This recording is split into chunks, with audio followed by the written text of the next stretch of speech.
everyone, how are you? I hope you all are doing good. So today we are going to start a chapter which name is Our Forest Wealth. Think and do what you have to do. What do you see in the picture? क्या दिख रहा है आपको इस picture में? And do you think this is a good thing to happen? No, right? And this is cutting of trees, right? So why are such activities being carried out? क्यों की जाती हैं ऐसी activities? And what according to you will be the consequences? यानी क्या इसका result निकलेगा, क्या होगा इसके कारण से, ठीक है, ये आप डिस्कस करेंगे and you have to do yourself. Now let's start the chapter. The first is forest. Forest क्या होते हैं बच्चे? जंगल. Forest जो नेचर ने हमें गिफ्ट दिया है, right? A forest is a large area of land where trees grow in large number. Forest land वो लार्ज एरिया होता है जहाँ पर बहुत सारे ट्रीज ग्रो होते हैं. The kind of trees found in a forest depend on the climate, amount of sunlight and rainfall and the soil of the place. So why are forest important? what is the importance of forest? क्यों important है हमारे लिए? क्योंकि forest जो है उससे हमें food मिलता है और भी यूजफुल प्रोडक्ट मिलते हैं जैसे wood, fibres and medicines. Forest supply life saving oxygen to us. Forest में क्या होते हैं? ट्री से हमें क्या मिलती है? Oxygen gas. और क्या करते हैं वो? एयर से कार्बन डाइऑक्साइड इनहेल करते हैं, तो हमारी एयर को फ्रेश और क्लीन रखते हैं. Forest prevent soil erosion as the roots of the trees bind the soil. आपको पता है ना, जो ट्रीज होते हैं वो सॉइल को अपनी रूट्स में बाइंड करके रखते हैं, जिससे सॉइल इरोजन जो है वो रुक जाता है. Forest provide food and shelter to a large number of wild animals and birds. बहुत सारे एनिमल और बर्ड जो हैं वो फॉरेस्ट में रहते हैं, राइट?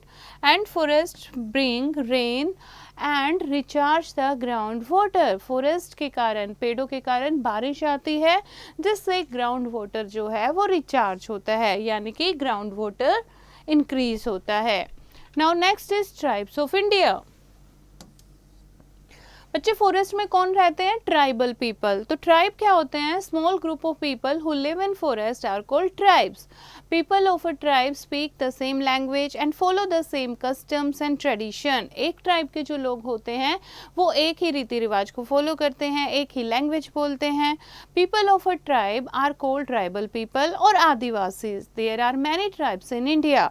जैसे राजस्थान, गुजरात, मध्य प्रदेश में कौन सी ट्राइब है? भील्स. संथल कहाँ पर है? झारखंड, वेस्ट बंगाल, ओडिशा एंड बिहार में. Garo and Khasi and Jaintia they are from Meghalaya. Nagas, Nagaland, Manipur and Assam. और गोंड्स जो हैं they are from Maharashtra, Chhattisgarh, Uttar Pradesh and Bihar. So let's do find out the names of some other tribe of India. इनके अलावा और भी बहुत सारी ट्राइब हैं, राइट? तो उनके नाम आप लिखोगे उनको फाइंड आउट करके, और कौन सी स्टेट में वो मिलती हैं वो भी आप यहाँ मेंशन करेंगे.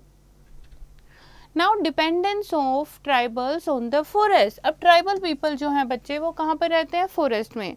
तो ये अपने लाइवलीहुड के लिए फॉरेस्ट पर ही डिपेंड करते हैं. So they consider forest are sacred and do not harm them. इसीलिए फॉरेस्ट को ये पवित्र मानते हैं, सेक्रेड मानते हैं, क्योंकि लाइवलीहुड इनकी फॉरेस्ट पर ही डिपेंड होती है और ये फॉरेस्ट को नुकसान नहीं पहुँचाते. They get wood, honey, wax, fruit, seeds and herbs from the forest. They make baskets and toys from the bamboo and cane. They are known for their handicraft made from bamboo leaves and dried flowers, etc., which they get from forest. Making handicraft and other products such as jewelry, robes, and decorative products provides them with occupation such as basket weaving, cane work, bamboo work, and pattal making. और इस तरीके से इन कामों से ये अपनी रोजी रोटी यानी कि लाइवलीहुड चलाते हैं. So झूम cultivation. Now, tribal people also practice agriculture as one of the important means of livelihood. कुछ लोग जो हैं ट्राइबल पीपल वो एग्रीकल्चर भी करते हैं, जिसमें मेन क्या है? झूम कल्टीवेशन. झूम कल्टीवेशन जिसको शिफ्टिंग कल्टीवेशन भी कहते हैं, is usually practised in north eastern part of India. In this, after cutting the crop the land is left uncultivated for some years so that it becomes fertile again. और इसमें क्या करते हैं? इसमें रोप की कटिंग के बाद, हार्वेस्टिंग के बाद लैंड को एम्प्टी छोड़ दिया जाता है कुछ टाइम के लिए, ताकि उसकी फर्टिलिटी दोबारा से इंक्रीज हो सके. The tribes the and grow crops on another piece of land, and the plants and weeds that grow on the uncultivated land are not pulled out but are cut and burnt. अब जो uncultivated land पर जो plant और weed जो है वो grow हुए हैं उनको कट नहीं किया जाता, उनको burn कर देते हैं, जिससे जो ash है उसकी राख जो है वो उससे land और fertile हो जाती है. When the land is ready for sowing after a few years, tribal people फिर से वहाँ पर cultivation करते हैं. So this is called shifting cultivation, and this is very important topic, right? Next is deforestation. Deforestation क्या होता है बच्चे? Cutting down of trees on a large scale, बहुत ज़्यादा पेड़ों की कटाई करना, दैट इज डिफोरेस्टेशन. क्यों की जाती है? वुड कलेक्ट करने के लिए, to clear the land for cultivation, to clear the land for developing town, to set up a factory, to make paper. इसलिए डिफोरेस्टेशन जो है वो की जाती है. अब पेड़ों की कटाई क्या ये अच्छी बात होती है? No, because the roots of trees bind the soil and prevent soil erosion. So जब हम डिफोरेस्टेशन करते हैं तो सॉइल जो है वो लूज हो जाती है. फिर जब बारिश आती है या स्टॉर्म आता है तो top soil easily wash out हो जाती है और सॉइल की फर्टिलिटी जो है वो कम हो जाती है और जिससे प्रोडक्शन भी कम होती है एग्रीकल्चर की. So the fall in agriculture leads to food shortage and famine, और जिसके कारण अगर एग्रीकल्चर प्रोडक्शन कम होगी तो उससे फूड की शॉर्टेज हो जाएगी और फेमाइन यानी कि भूखमरी आ जाएगी. So also deforestation destroys the homes of many bird. और उसके अलावा डिफोरेस्टेशन, जंगल जो हैं बहुत सारे जंगली जानवर वहाँ पर रहते हैं, सो उनका नेचुरल हैबिटेट जो है वो डिस्ट्रॉय हो जाता है और बहुत सारे ट्राइबल पीपल जो हैं वो भी होमलेस हो जाते हैं. सो इसीलिए डिफोरेस्टेशन जो है वो हमें नहीं करनी चाहिए. Now, conservation of forest. It is very important to protect our forest. Protection of forest and saving them from destruction is called forest conservation, यानी अपने फॉरेस्ट को प्रोटेक्ट करना, उनको डिस्ट्रॉय होने से बचाना, दिस इज फॉरेस्ट कंजर्वेशन. ऐसा ही एक मूवमेंट हुआ था, चिपको मूवमेंट. चिपको मूवमेंट एक गांव से शुरू हुआ था, उत्तराखंड के गांव से, against the cutting down of trees. जो विलेजर्स हैं वो ट्री को प्रोटेक्ट करने के लिए उन्होंने ट्री को हग कर लिया था. So the idea of Chipko Andolan was suggested by Sundarlal Bahuguna in 1973 who was the leader of that movement. और इस मूवमेंट के लीडर कौन थे? सुंदरलाल. इन्होंने चिपको मूवमेंट जो है ये शुरू किया था. Now role of the government. Government जो है वो भी फॉरेस्ट को कंजर्व करना चाहती है, जिसके लिए बहुत सारे स्टेप उन्होंने उठाए हैं. The government has set up many national parks and wild life centuries in almost every part of our country to protect the trees from being cut down. It has also launched many program. उसके अलावा बहुत सारे programme launch किए हैं, जैसे कि social forestry movement, Van Mahotsav to plant more trees. In 1973 the government of India launched Project Tiger to protect the tigers in our country.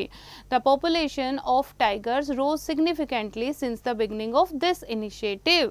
Tiger जो एक बार में endangered होने वाले थे, 1973 में गवर्नमेंट ने प्रोजेक्ट टाइगर भी शुरू किया और इस इनिशिएटिव के बाद टाइगर की पॉपुलेशन जो है वो एकदम से इंक्रीज हो गई.